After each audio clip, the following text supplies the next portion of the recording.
Last time I was only able to do a kind of a short, quick introduction because I talk a lot about Kant. Obviously today we're going to jump right back more so into it. Again, I'm going to refer a lot back to this gay science handout because as you can see, it's quite meaty, and in a lot of ways I'm using it as kind of like a foundational text, and everything else that we're reading is kind of sort of supplementary ultimately to that. It's all pretty important, but with Nietzsche, uh, the thing about Nietzsche's thought is that it's not, how to put this, it's not organized in a typical kind of fashion, whereas, if we have like Descartes, it's like, well, what's the one big thing Descartes did? Oh, it's the meditations, and pretty much most of what you need to know about Descartes in the meditations, right? And of course, Kant, the prolegomena gets you pretty much most of what you need to know about, and it's very deliberate, direct, systematic, and straightforward, right? Or like with Plato, read the Phaedo, and there you go. That's your thing. Aristotle, read like the physics and metaphysics, and you got the whole thing. What do you read from Nietzsche? Well, for a guy who published about 17 books in 17 years, there's a whole lot of stuff to, to read from him. Not to mention the fact that his works themselves break apart into several different sections and aphorisms, almost like journal entries. And then once you get used to reading the journal entries, he decides to take an experiment and write a quasi-literary piece featuring a fictionalized prophet, Zarathustra, who's giving us a sort of a pseudo-religion of the Übermensch. And you're just like, what in the world? And then it evolves further, and you get polemical essays near the end of his career with such incendiary titles as Beyond Good and Evil, The Antichrist, and Twilight of the Idols. So, Nietzsche is a wild thing to study. So there's always the question of where we begin and how we organize things. Well, I'm going to try to do that today to give you a little bit of sense of structure. But anyway, we talked last time, or I tried to talk about, because not many people were here, but hopefully you guys were on the video lecture. But we talked a little bit about Nietzsche's background, right? And we talked a little bit about his influences, chief among them Schopenhauer. And, just as a quick sort of refresher on Schopenhauer without getting too much into it, Schopenhauer is kind of like a metaphysical philosopher, but he's almost like the antithesis or opposite of previous metaphysical views. Schopenhauer, previous metaphysical philosophers, like, thinking about like Plato and thinking about like Descartes, these guys, of course, they're rational. And they basically want to say that, look, there is a sort of a higher meaning to existence. That meaning is ultimately something good, like, whether it be God or the forms. And ultimately, that which is good is fundamentally rational. Schopenhauer gives us a weird kind of metaphysics that says the true nature of reality is best understood as a kind of will or a force. This will, which he likens to the Kantian noumena, so basically it's sort of like, there's the world that we see, what he calls representation, and then there's the world as it is in and of itself. And the world in and of itself, he just calls it a blind, irrational metaphysical force, wholly unified, but it becomes individuated in the physical realm. So just sort of imagine that like the fundamental nature of all things is just this kind of force. And it manifests itself in the physical realm through the will to live. All right, but the thing about this will to live, and by the way, it's kind of fascinating that Schopenhauer published his great work, "The World as Will and the World as Will in Representation," in about 1818, about 40 years prior to Darwin's publication. But he anticipates a sort of a Darwinian naturalistic perspective, but he grounds it in a sort of a weird metaphysics that also borrows from Eastern thought, like Buddhism and Hinduism. So Schopenhauer is kind of wild. But the point about the will to live is that it is meaningless and it is irrational And ultimately, it holds that existence is essentially suffering, insofar as we're all in a rat race to live, live, live. But the thing is, the will to live, since it's non-rational, it's not like, a rational calculation of like, well, what's going to create the best amount of happiness and survival rates among the greatest amount of people. That's not the way that human beings approach it. It's rather manifests in the irrationality of desire. And Schopenhauer, and by the way, it should be clear that, as a sort of a side note, Schopenhauer's metaphysics is basically just like, a young man's sexual angst turned into metaphysical system making, because, the blind, irrational will to live, which manifests in desire, which is, basically leads to human suffering. It should be clear sort of the undertones that perhaps appealed to young Nietzsche. But anyway, the idea is that, in our quest to seek pleasure, we ultimately sort of, it leads to our undoing. Like, oh, eating is good, but then we eat too much, or like sex is good, but then we try to, seek it out or engage in it a little bit too much, or it makes us mean to people, right? And makes us jealous and bad.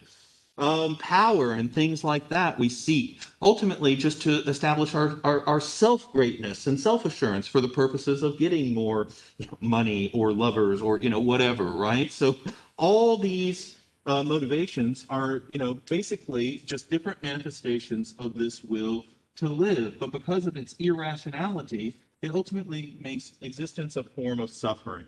And I emphasize that because Nietzsche, at the end of the day, Nietzsche's primary mode is going to be one that is strongly anti-metaphysical. So he was influenced by Schopenhauer, but he couldn't follow him on this, metaphysical picture of a will to live.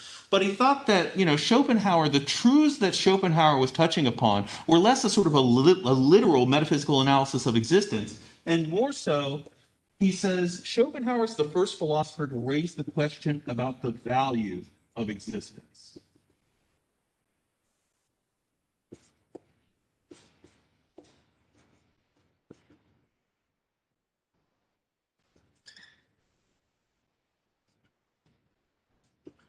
Is life even worth living at all?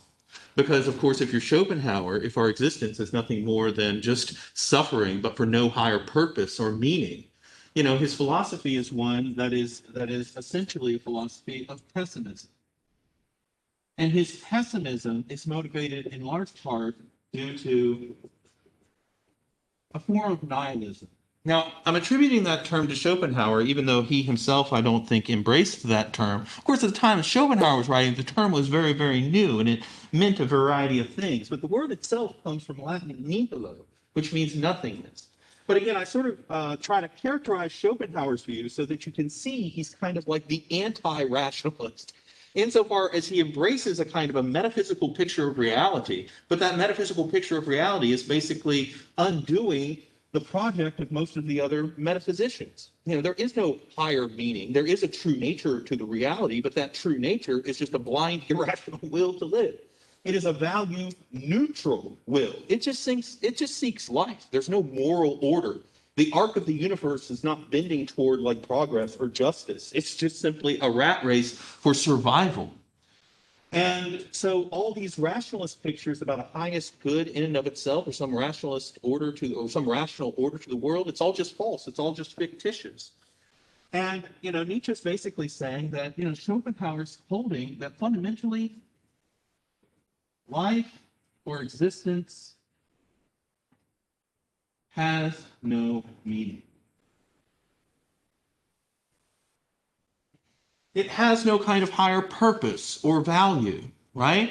And in a way, and this is an important point, the word nihilism is often attributed to Nietzsche, so he's like a nihilist.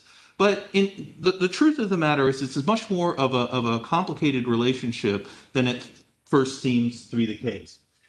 One way that I like to think about Nietzsche is that let's call him an epistemological nihilist. Now, what do I mean by that? He does hold the basic, let's call it, viewpoint in terms of human knowing and truth of nihilism. That is, existence has no fundamental value.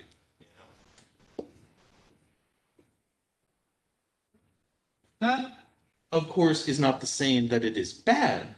It just means that it has no inherent nature that is either good or evil. There is no objective value. There is no intrinsic value.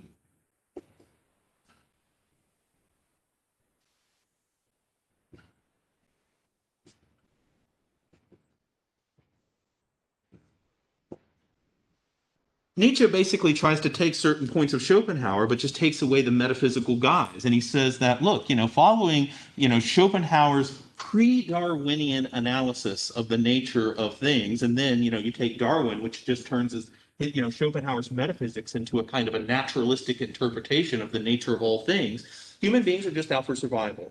The mind is not special. There is no higher truth. There is no higher meaning. There is no higher purpose. Really, we are just here.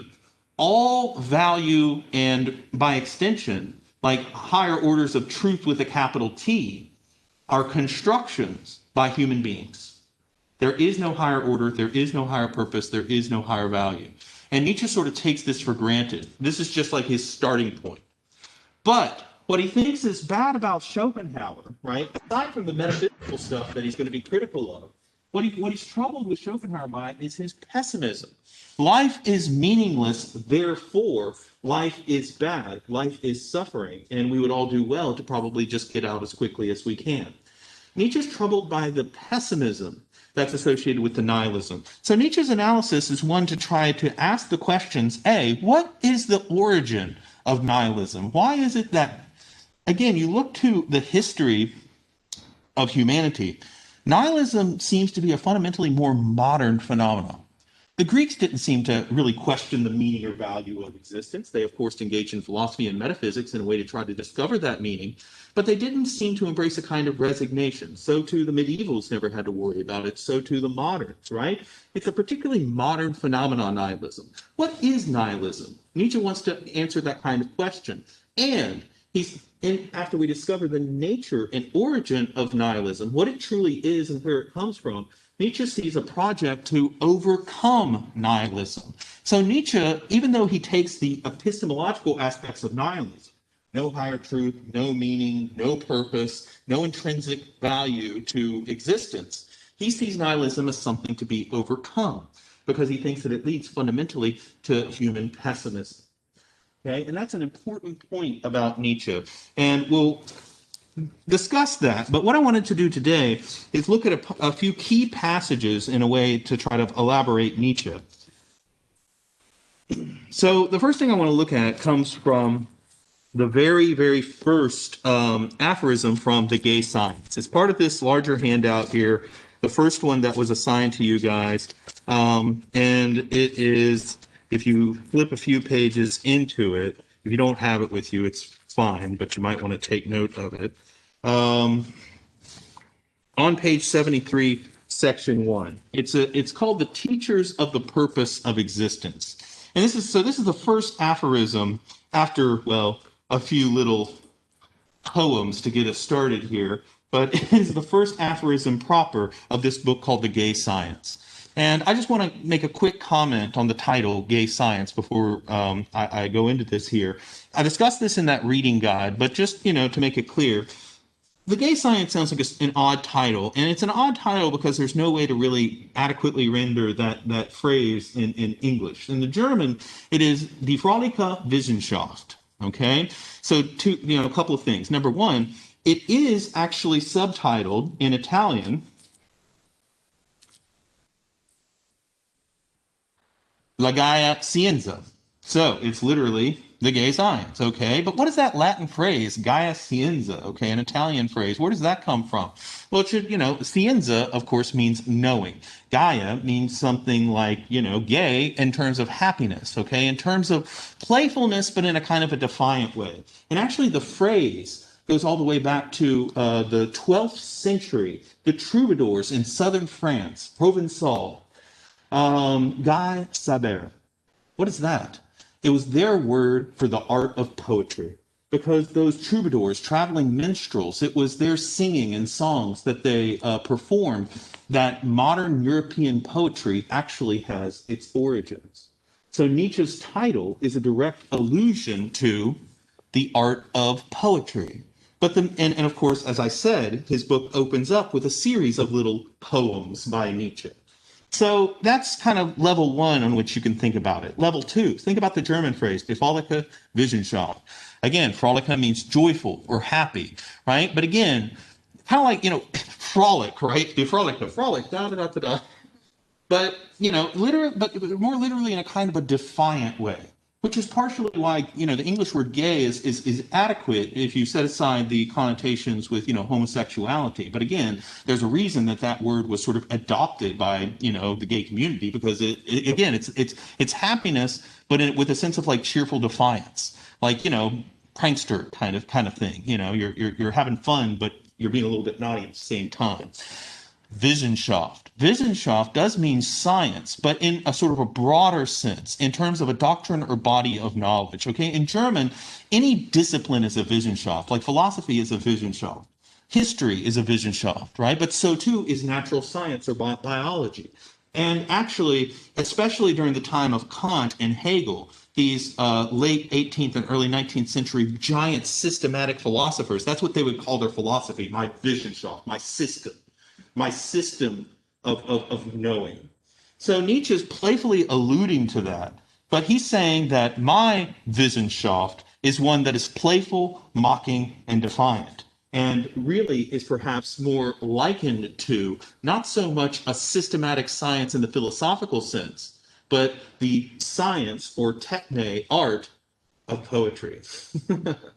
And so Nietzsche is going to continually sort of look not so much to philosophy for an inspiration for his thinking, but to art, to music, because there's something about art that seems to be much more, as Nietzsche is going to put it, life-affirming than the more dusty, dry, life-negating aspect of systematic philosophy. And I'll talk about that a little bit more.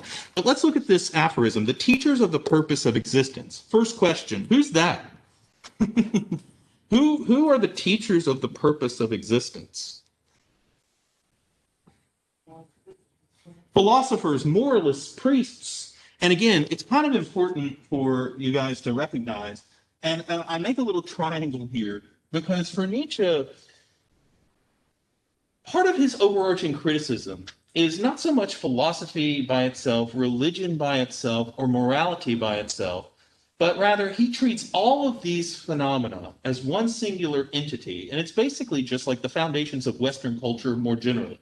Nietzsche goes for the jugular.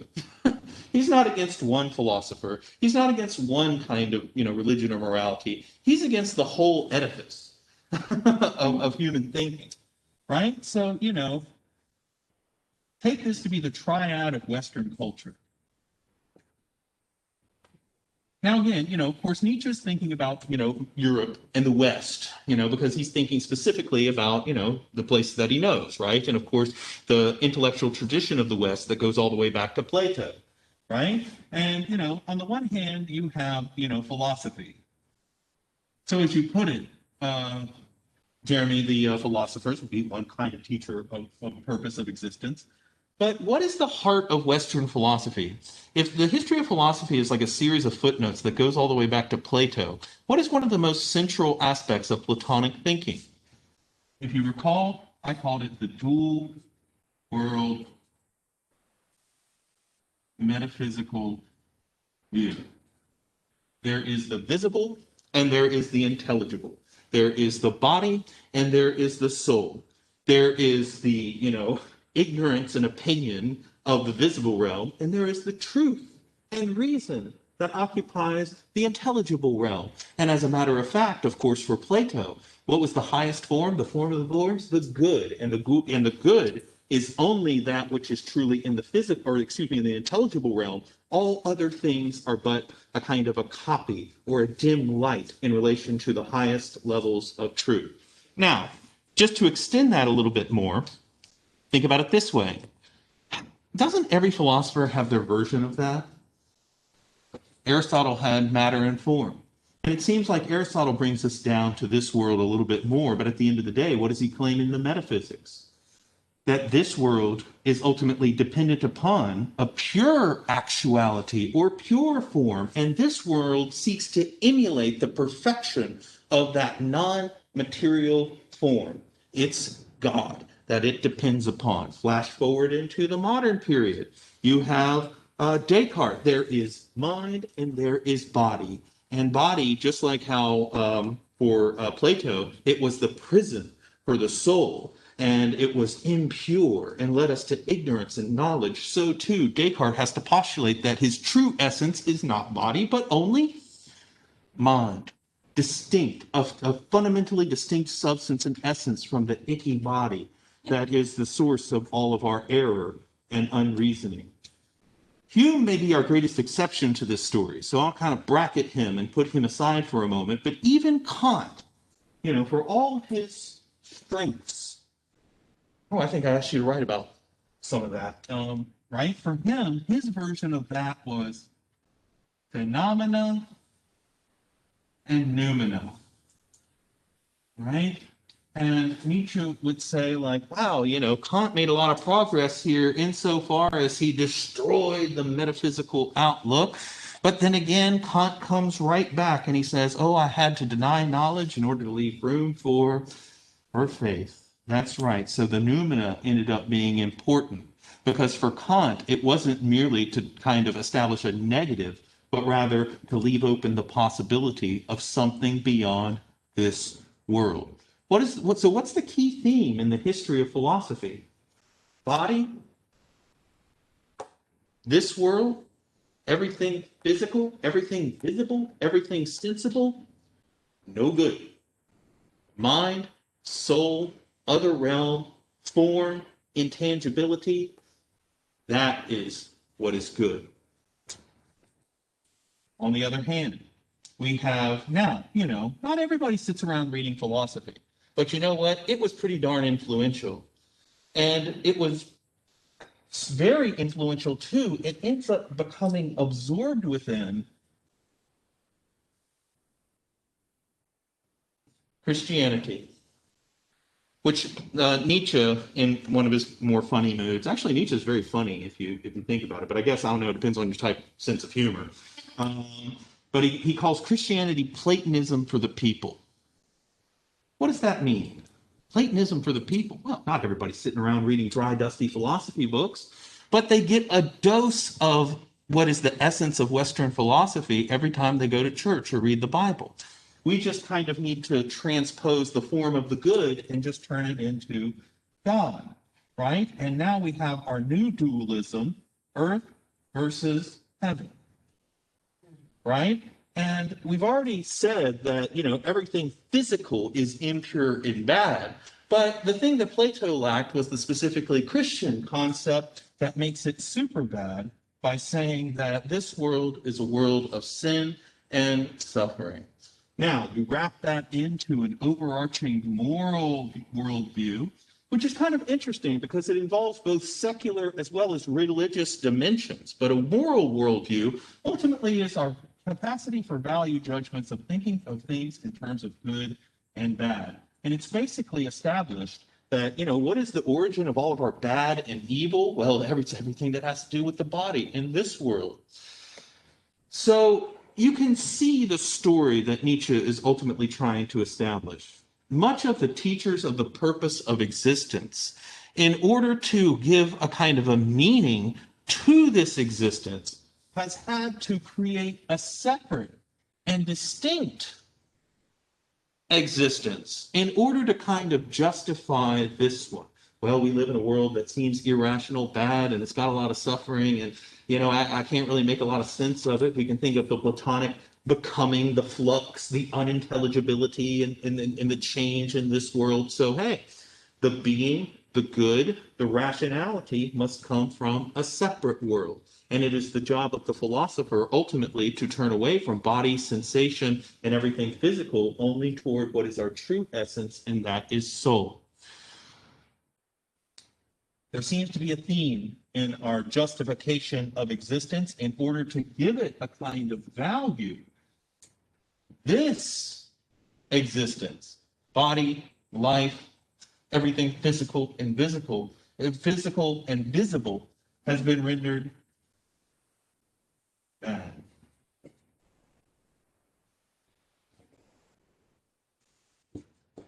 But it's okay because we have the second realm that gives meaning and purpose ultimately to this realm.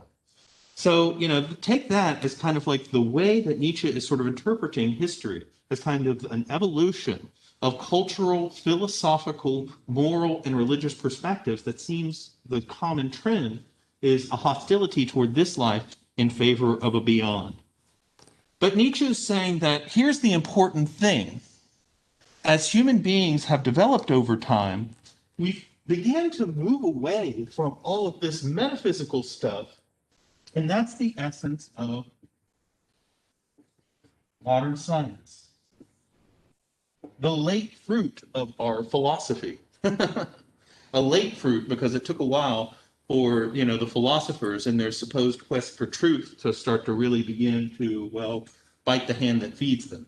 Is our metaphysical truths really, or are metaphysical truths really themselves true? We can begin with the Copernican Revolution. And of course, what do I mean by that? The movement from geocentrism to heliocentrism, the age of enlightenment, which gets you, people like Newton and Hume, and of course Kant.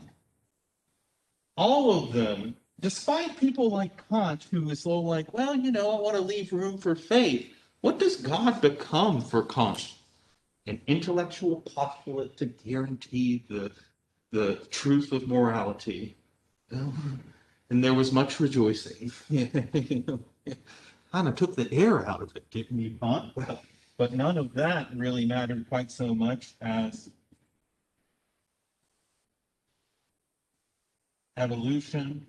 Of course, human beings aren't that special. We're just one more part of nature. Hume was right, but he was more right than he even realized. Insofar as mind and consciousness isn't anything truly special, but an adaptable trait that helped human beings survive. All of these points have coalesced together. And Nietzsche is saying, look, it's not the case that any of these guys truly disprove God. Indeed, I didn't even talk about that in relation to Hume because Hume didn't really feel like it was something you could disprove, right? And Kant, of course, says that you can't disprove it, but we can believe in it, right? But what does science ultimately do? It doesn't disprove God. Can't do that. Can't, prove against the negative, right? It's just like you can't really know. But it renders God as an explanatory principle unnecessary.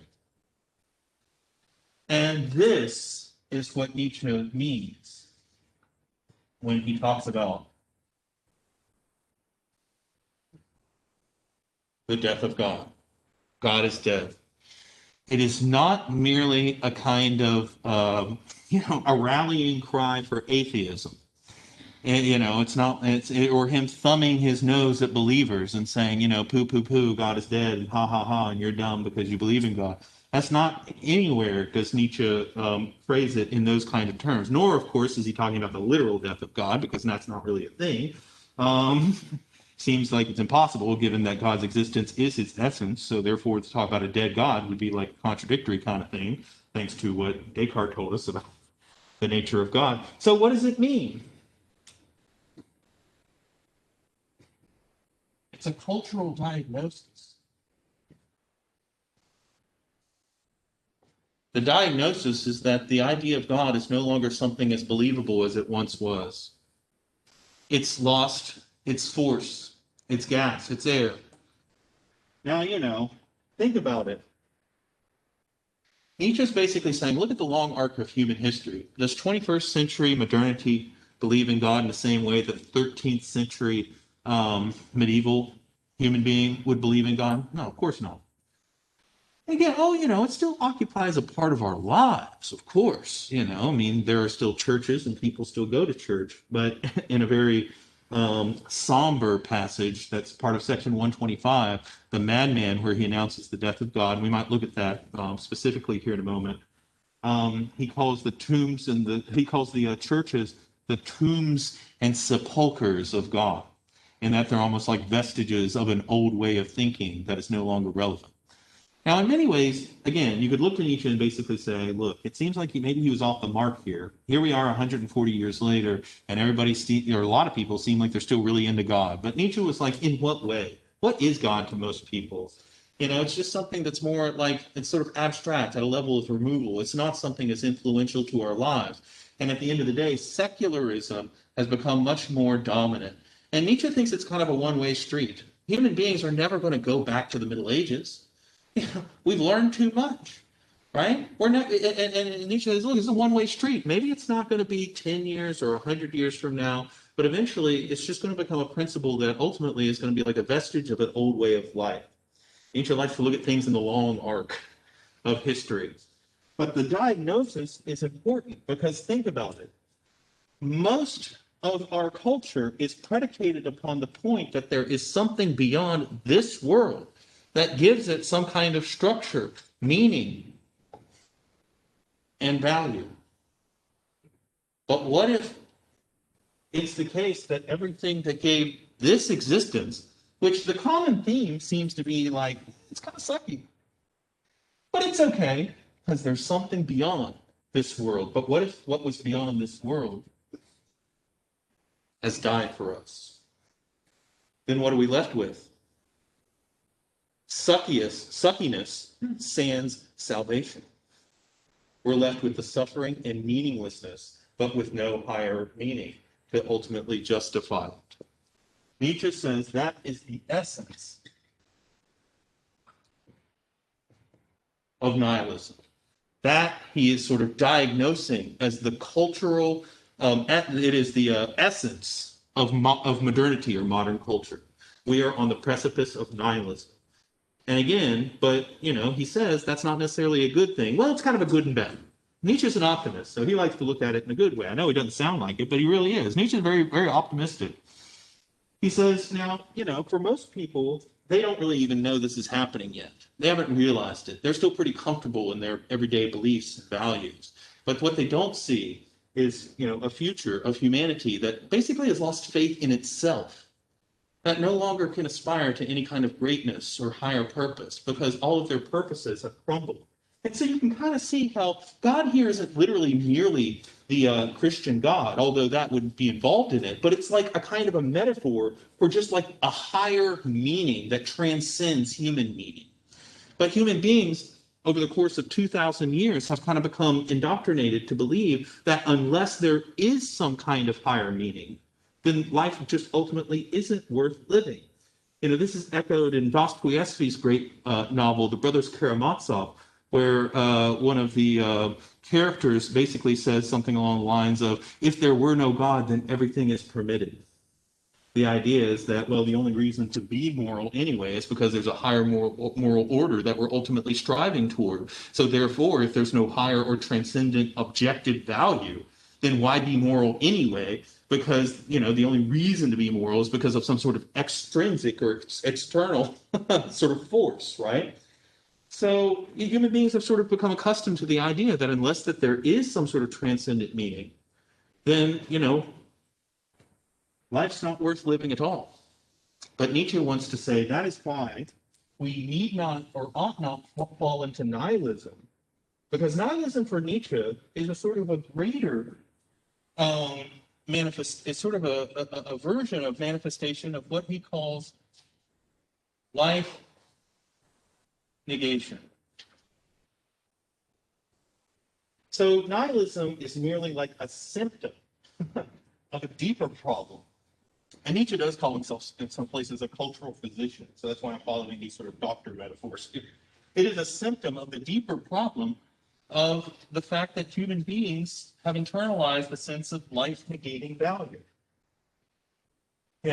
As a result of the philosophy, culture, and religion that it has developed for itself. In its attempt to construct meaning, it has sucked the meaning out of this world and placed it in the beyond. But if we no longer have faith in the beyond, then all we're left with is the meaningless world that we sucked the meaning out of. So his sort of project is a kind of overcoming of modern nihilism in the sense that he wants to sort of get away from the life-negating aspects And what he thinks is that the death of God offers this opportunity, the opportunity for the revaluation of all values. The revaluation of all values. A kind of a project to try to criticize and chip away at all of the little elements that constitute. Oh, you make sure you got your thingy. There you go. All the way on.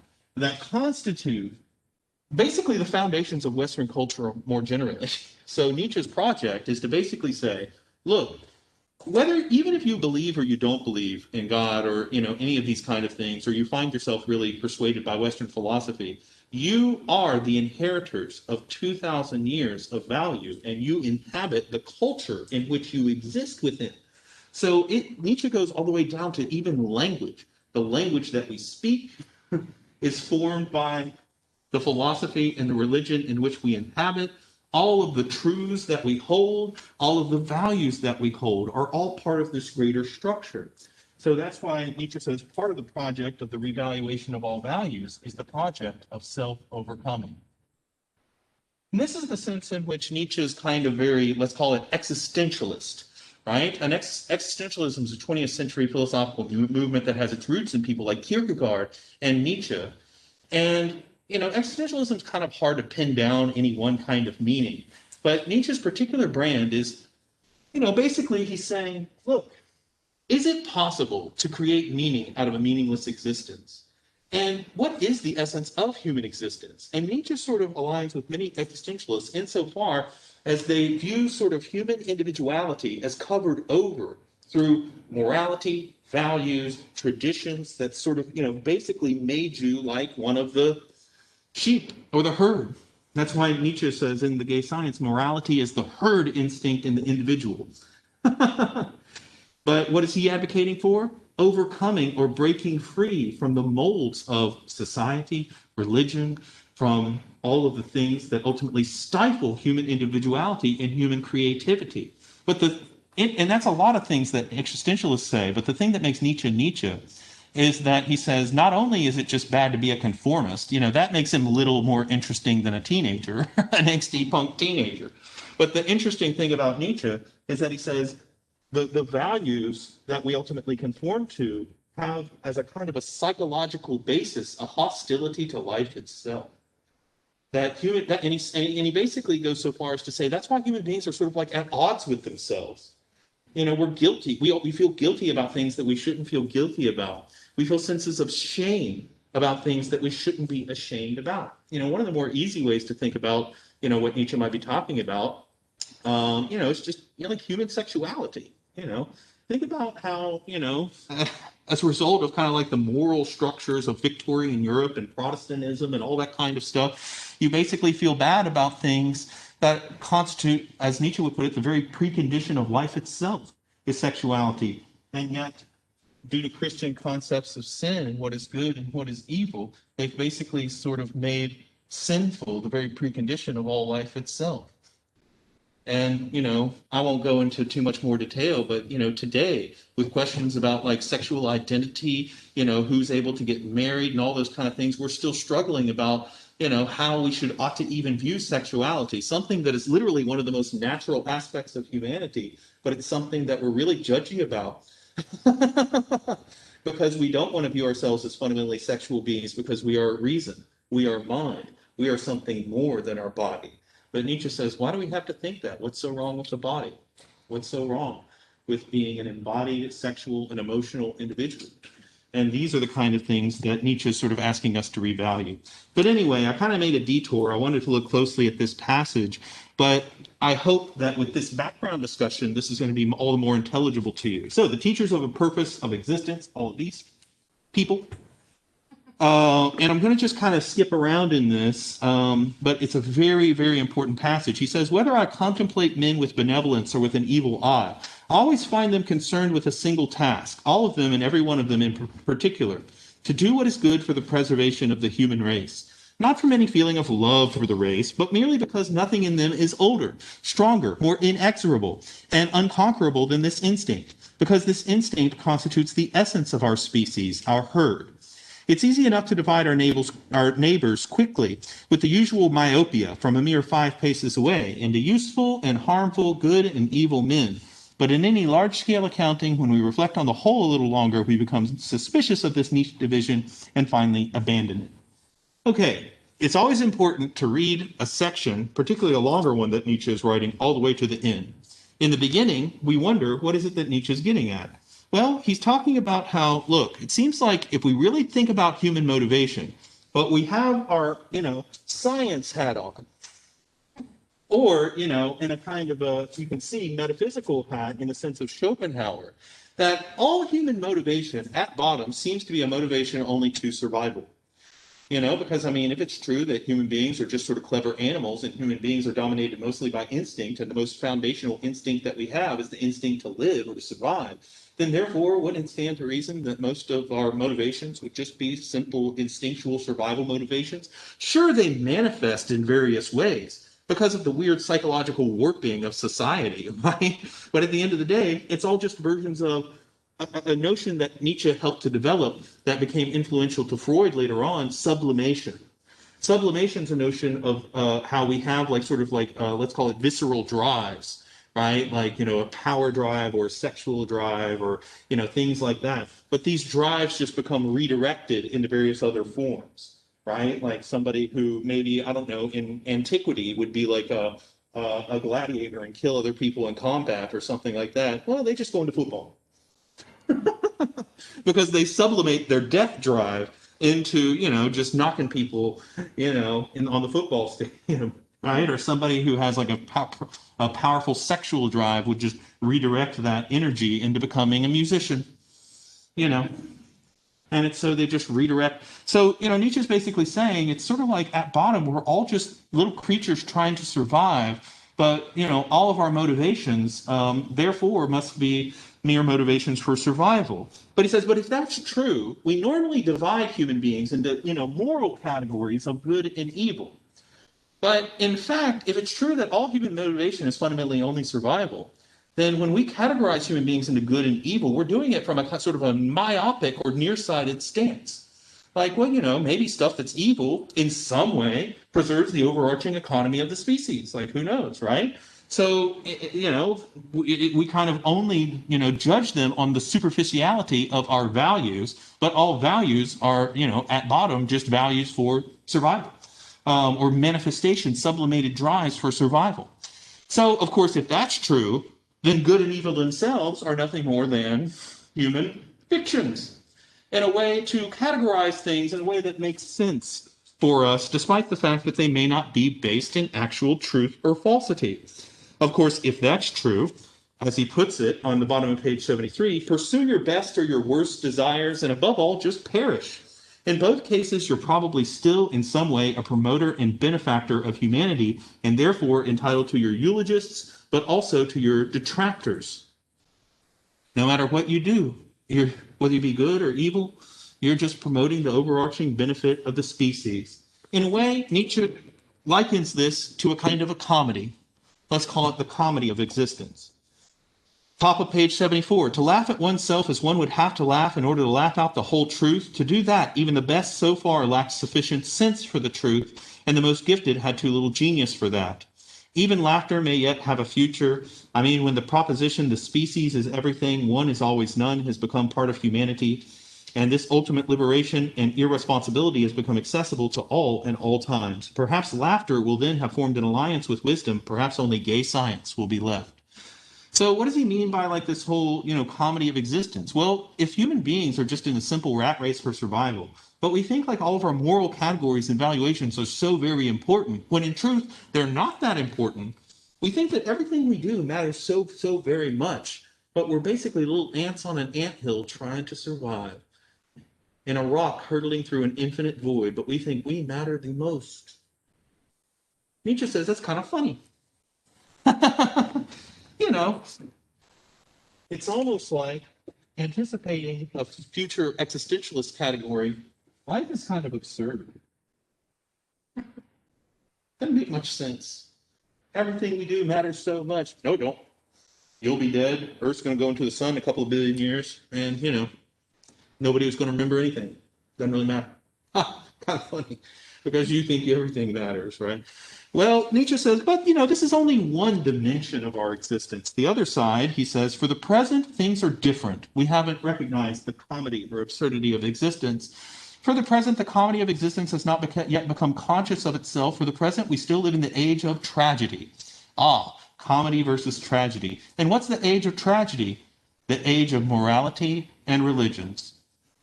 What is the meaning of the ever new appearance of these founders of moralities and religions? These instigators over fights, over moral valuations, and the teachers of remorse and religious wars. What is the meaning of these heroes on this stage? I like that this whole theatrical metaphor, the stage of existence, and at one point it's comedy, and at another point it's tragedy. So Nietzsche's now asking, it turns out to be the case that there's these people, teachers of the purpose of existence. Why do they exist? Well, we've already said that all human motivation must be boiled down to something like survival. And if we find that motivation redirected in various forms like philosophy, morality, and religion, then it stands to reason that maybe it's the case that they exist. Why? For survival.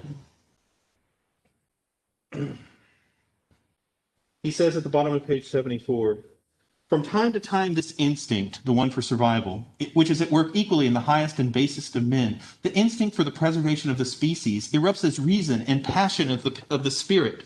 Then it is surrounded by a resplendent retinue of reasons and tries with all the force at its command to make us forget that at bottom it is instinct, drive, folly, lack of reason. That is the true human motivation. Life shall be loved because. Man shall advance himself and his neighbor because. What names all these shalls and becauses receive and may yet receive in the future? In order that what happens necessarily and always, spontaneously and without any purpose, may henceforth appear to be done for some purpose and strike man as rational in an ultimate commandment. The ethical teacher comes on the stage as the teacher of a second and different existence, and unhinges by means of his new mechanics the old and ordinary existence. Indeed, he wants to make sure that we do not laugh at existence or ourselves or at him. For him, one is always one, something first, last, and tremendous. There are no species, sums, or zeros. I quote that at length just to make Nietzsche's point quite clear. So we do create meaning through the through the veils of morality and religion and philosophy, because if we laugh too hard at existence, we might laugh our way right out of existence.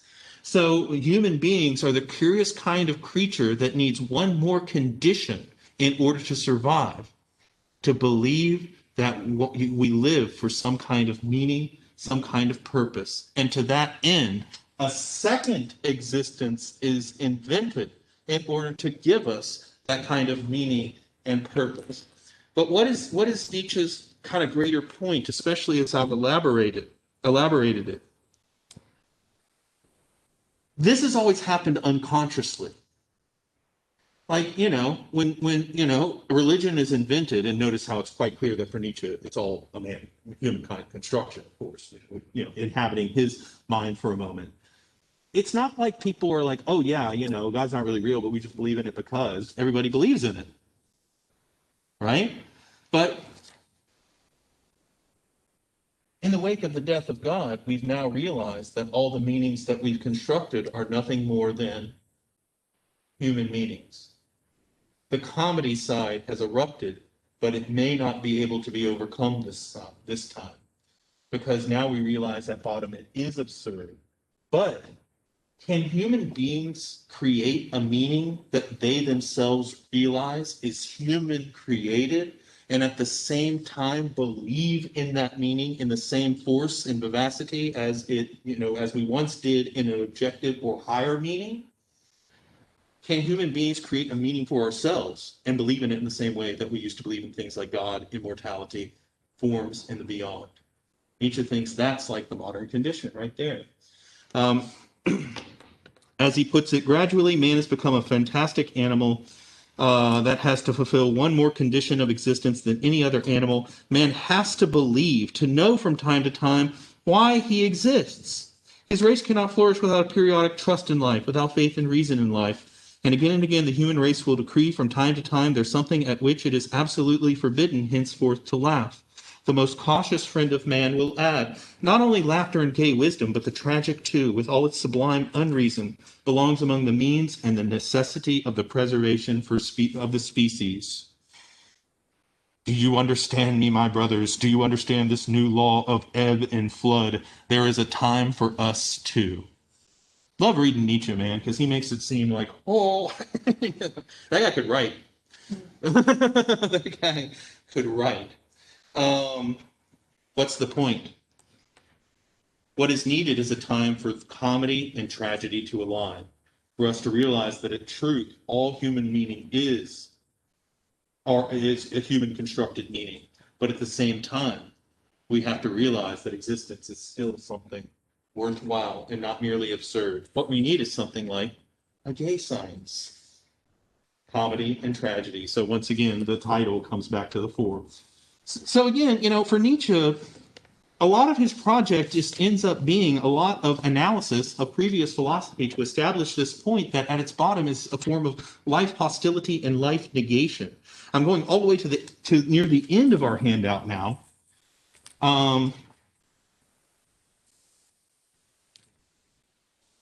After he does the whole death of God thing, but is it pretty clear what that means for you guys now? Yes, sir. You had your hand. Yeah, I was gonna say with him if there's a way more meaning and maybe having that stuff. Do you think that he was influenced by romanticism that was going on at the time? Oh yeah. Oh yeah. It seems like really part of it maybe more of a paradigm shift than just him thinking about it. Oh yeah. Nietzsche just kind of I think that we could talk a lot about that. But the short version of this is that yes, Nietzsche came up at a time where particularly German Romanticism was hugely big and influential, and there's a lot to say about Romanticism, but maybe the simplest way to get into that is that after Kant, there were a lot of Germans that interpreted Kant in weird ways. Some of them thought that his architectonic of reason was just so great that it sort of did rob life of its kind of meaning. So there was a kind of demand for human beings to get more integrated back into nature. And so it was sort of like an anti-enlightenment movement that held the emphasis on reason over all else was just kind of destroying human beings of their humanity. And so, but at the same time, it was an intellectual movement. So they tried to sort of, not be complete irrationalists, but to try to, sort of make a hybrid between, philosophy and higher forms of thinking, but at the same time, a sort of reintegration of human beings to nature. And, to see the greater significance of things like art and music. A lot of them turned to things like pantheism.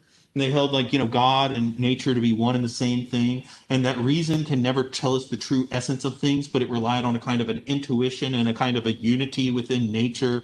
And people that were influential here would be Goethe, would be Schiller, Fichte after Kant, Hegel, but Hegel's got a weird relationship with the Romantics, Jacobi, and of course that bled over into the proto-existentialism of people like Kierkegaard. Nietzsche is unique in that he wants to develop a non-romantic romanticism. Now, what do I mean by that? Nietzsche is taken up by the whole existence needs to be given a kind of meaning, and we need to look at art for the inspiration of that meaning. But previous romantics try to give things like art and nature and existence a sort of a metaphysical foundation. But Nietzsche kind of wanted to have it both ways. He wanted to basically hold that there's a significance to life, there's a significance to art, there's a significance to nature and our reincorporation within nature, but he still wanted to maintain an anti-metaphysical and naturalist sort of status. Like he thought that like Schopenhauer would be a good example of sort of like a bad boy romantic. The way that he basically is trying to make an angsty kind of form of existing, but all grounded in this sort of Kantian metaphysics. Nietzsche would say, well, there's no metaphysical will. There's nothing special about nature. There's nothing really special about anything. The only thing that's special is what human beings say is ultimately special. So all meaning and value is ultimately just a human construction. There exists nothing outside of nature. Most of the romantics wanted to hold some kind of version of a higher power or some sort of like, true significance of things like art. But Nietzsche, well, I guess for lack of a better way of putting it, Nietzsche wanted to take the implications of atheism as far as he possibly could, but at the same time, redeeming existence, but only on the basis of human valuing as opposed to any form of objective value. But Nietzsche's association with Romanticism is very, very strong because he and Richard Wagner were friends for a long time, and Wagner was almost a father figure to him. Wagner, of course, the great German operatic composer, composer of things like the Ring Cycle, but which includes the Ride of the Valkyries, and you would know that as da da da da da ba ba ba ba ba ba ba ba ba. That was Wagner. And have you ever seen the parodies of opera that have like the big Swedish lady with all the braids and like the horns and all that? That was Wagner. That all comes from Wagner. Wagner was basically about the same age as Nietzsche's father, and they bonded over a shared love of Schopenhauer and music. And they were really into the romantic stuff, but a combination of Nietzsche's maturing thinking, moving away from romanticism, as well as Wagner's virulent anti-Semitism, Nietzsche broke with Wagner, and they basically stopped talking to one another. And so Nietzsche develops most of his philosophy as a kind of critique of and response to the romanticism of Schopenhauer and Wagner. Actually, in one passage in The Gay Science, he likens his thought to what he calls romantic pessimism. And the way that he sees that is it's not so pessimistic as Schopenhauerian pessimism, nor is it so romantic as like the romantics. But, a kind of, Nietzsche, he just saw himself, he was always very, very critical about betraying his own principles. And he wanted to restore a kind of meaning to existence, but that meaning always was founded in a purely human kind of meaning. But on that point, there's something I wanted to mention before we go for today. A specific passage I wanted to highlight before next period. Actually two, but I'm going to make quick work of one. One is section 340 near the end of that first handout called The Dying Socrates. And I won't read this one at length. But again, Nietzsche's trying to establish the fact that much of Western culture and tradition is founded on this kind of, anti-life valuing. And he sees that as the origin of modern nihilism. And he points to the last words of Socrates as kind of evidence for this. And we didn't make a big deal about it at the time, but at the end of the Phaedo, Socrates is said to have uttered the words, "O Crito, we owe Asclepius a rooster. Make sure that we pay this debt." Now that's what Plato said are Socrates' last words. What, of course, does that mean? Asclepius is the god of medicine. To give Asclepius a rooster would be to offer a sacrifice to said deity, because they would, kill it, and then they would, sort of take out part of the animal and like just burn it to a crisp, and the smoke going up would be offered to the god or whatever. If Socrates was dying, and you have to remember the whole of the Phaedo, remember the main theses of the Phaedo as we established it? Body's prison for the soul, philosophy's practice for death and dying. Body is impure, body is bad, got to get beyond the body, got to get to the soul. Soul's the nature of truth, true nature of reality is the forms. You know the whole story. So at the end of that dialogue that Plato, gives us his deepest elements of his philosophy, Socrates says, "I owe a debt to the god of medicine," he says as he is dying. So Nietzsche interprets that in a very, very specific way. This ridiculous and terrible last word means for those who have ears, "O Crito, life is a disease." We owe a debt to the god of medicine because Socrates has said, "I've been cured of the disease of life." Because, the doctor's in, he cured me. The dose was the hemlock. and the hemlock took away the disease. But that matches up with much of what Plato had said, isn't it? Doesn't it? Is it possible that a man like him, who had lived cheerfully and like a soldier in the sight of everyone, should have been a pessimist? Had he merely kept a cheerful mien while concealing all his life long his ultimate judgment, his inmost feelings? Socrates suffered life, and then he revenged himself with this veiled, gruesome, pious, and blasphemous saying. By the way, notice Nietzsche's revaluation of all values. Blasphemy is against not God for Nietzsche, but against life. When you sin against life, you sin against all that is for Nietzsche. So he says, alas, my friends, we must overcome even the Greeks. The final point that I want to leave you with, and I know it's time to go, so I'll make this really quick. Nietzsche offers a kind of formulation that he sees as a litmus test for one's being well disposed to life. How can you tell that you've overcome all that negativity and life negation within yourself to put yourself in a position of absolute life affirmation? Nietzsche calls it the eternal recurrence. Some people take Nietzsche quite literally here, but they ultimately miss his point. The eternal recurrence is given in section 341. By the way, importantly, the immediately following section after the Socrates one, because he's offering two perspectives here. Life negation versus life affirmation. He says, imagine that in the middle of the night, a little demon were to come near your ear and whisper and say that everything that you've ever done, your life as you've lived it, everything that you've ever experienced it, down to the smallest of all possible details, when you die, you're going to repeat this life. Not in a way that you're going to like know it, like you're like saying, I was here before. You know, not in a Groundhog sense day where you're going to be like, I'm going to learn and improve myself. No, it's literally just the reset button. Death is the reset button. And you're just born again and you're going to live your life. Everything down to the smallest detail. Over and over and over for infinity. That's just the nature of existence. That you just repeat it. You will eternally recur in time over and over and over again. With no progress, no knowledge that this is happening. That's just it. He says, how do you respond? Does that sound like something good? He says, if you say that is horrible, that is hell, that is suffering, because my whole life I want to get to another. And Nietzsche says here, it doesn't matter if you're an atheist or you are a Christian or a theist, because if you're an atheist, you might say, well, I just want to die and go to sleep for a long time. I just want out. And I just want to go night-night forever. Just into being. Or you can say, well, no, I want to go to another realm. To heaven, the forms, or whatever, the beyond. Nietzsche says in both cases, you're a life negator. Because if you want to go to sleep or you want to go to heaven, in either case, you want this life to end. You want a way out. The other response, thank you, demon. You've given me my personal heaven and my eternal confirmation and seal.